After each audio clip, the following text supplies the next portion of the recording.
অনেকে রোজাও আছে যারা এখানে এসেছে তৃণমূল কংগ্রেসের ডাকে, বহরমপুর শহর আইএনটিটিউসির ডাকে। আমি সর্বপ্রথম তাদেরকে ধন্যবাদ জানাই এবং তাদেরকে নতমস্তকে প্রণাম জানাই।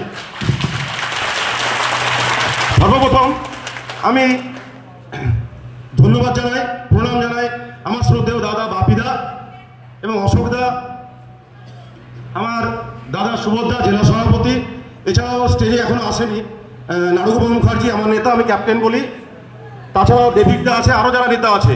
এবং আরও বিশ্বাস প্রশেষ করে বলি যে ট্রেডগুলো আজকে মিটিং এবং মিছিলের ক্ষেত্রে চূড়ান্ত সহযোগিতা করে। আমি সভাপতি হওয়ার পরে তার মধ্যে বিএসএনএল আছে, লালটু রায়ের নেতৃত্বে চলে, প্রবীর রশ্মিকাদি আছে, এনপিএসটিসি আছে, টোটো ইউনিয়ন আছে, সপারা আছে, মুন্না আছে, ডাকু আছে, অনি আছে। যারা টোটো ইউনিয়নগুলো দেখে তারা যাতে অত্যাচারিত না হয়, পুলিশের দ্বারা লাঞ্ছিত না হয়, কোনো সাধারণ মানুষের দ্বারা লাঞ্ছিত নয়, সেই মানুষগুলোকে, সেই আমার সহকর্মী যারা আজকে এই হলের মধ্যে এসছে, যারা বিভিন্ন ছোট ছোট ডেটগুলোতে নেতৃত্ব দেয়, তাদেরকেও আমার কুন্ডিশ, তাদেরকে আমার ধন্যবাদ।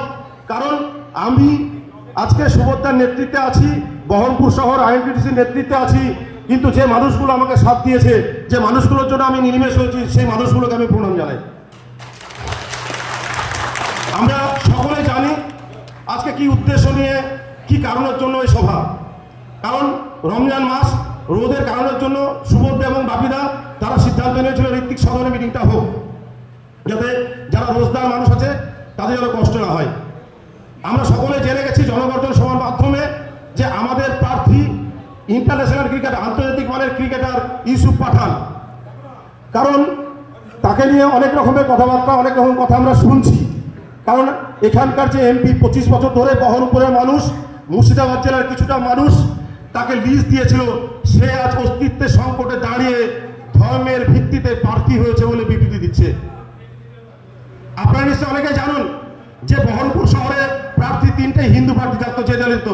কারণ হঠাৎ কারণে ইউসুফ পাঠানকে প্রার্থী করার জন্য আমাদের মাননীয় সাংসদ, 25 বছরের সাংসদ, তিনি ভয় পেয়েছেন।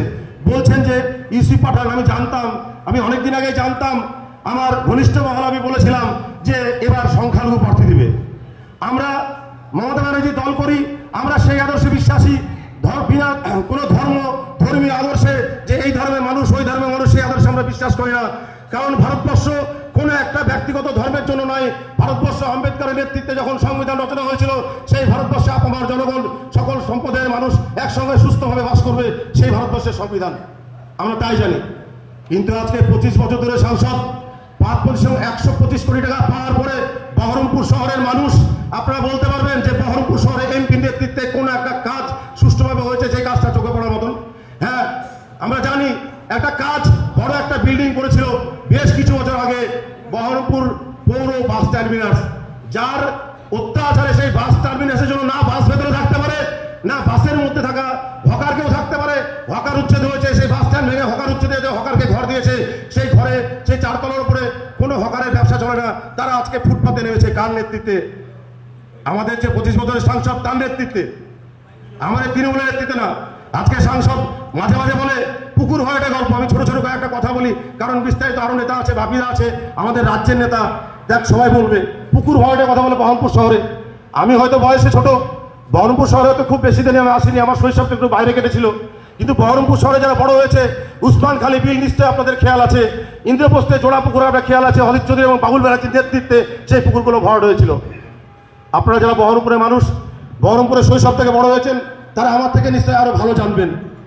তাছাড়াও আরো বিভিন্ন ধরনের কর্মকাণ্ডের মধ্যে দিয়ে আমরা তৃণমূল কংগ্রেসটা করি এবং মানুষের পাশে থাকার চেষ্টা করি, এইটা তার গাত্র দেওয়া হয়েছে। কারণ তার দিন প্রায় শেষের লগ্নে দাঁড়িয়ে আছে, উনি আর জিততে পারবেন না, উনি জানেন উনি জিততে পারবেন না। জিততে না পারে যিনি রেলমন্ত্রী ছিলেন, সেদিন নসিপুরের ব্রিজ কমপ্লিট করতে পারলো না, এখন উনি বিরোধী দলনেতা, এখন গিয়ে বলছেন নসিপুরের ব্রিজ উনি কমপ্লিট করলেন। আজকে বাস স্ট্যান্ড বানিয়েছিল, বাস স্ট্যান্ডে তো রাত 2 বেলা করে টোল তুলতো। আজকে মুর্শিদাবাদ জেলার এই প্রান্তের মানুষ, তারা ঘন্টার পর ঘন্টা ধরে পঞ্চরণতলা থেকে মধুপুর বাজার পার হয়ে বাস স্ট্যান্ডের উপরে জানতে অনেক মানুষ মারা গেছে।